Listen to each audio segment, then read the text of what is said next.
Caseus Veneti, occasione di confronto fra 90 produttori. In concorso 366 formaggi provenienti da malghe, caseifici, aziende agricole che hanno messo a dura prova esperti assaggiatori. L'esame che noi facciamo molto approfondito è quello dei profumi, dei sapori e della consistenza casearia a livello gustativo in bocca. La qualità dei prodotti non è il primo anno che partecipo a Caseus Veneti come giuria e non solo a Caseus Veneti, però i prodotti sono senz'altro di eccellente qualità, anche perché senz'altro vengono presentati i prodotti che sono il meglio della produzione regionale in questo caso.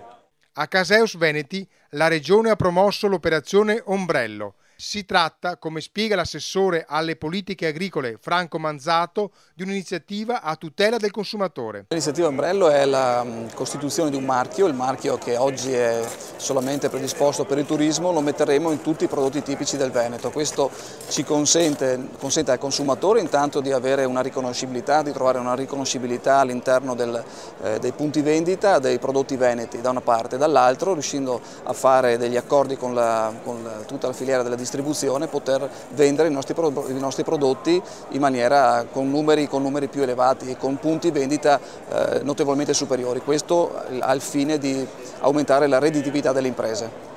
Caseus Veneti è vetrina dei formaggi, ma anche punto di riferimento per i consumatori e per quanti hanno a cuore l'interesse della tradizione e della cultura agricola locale.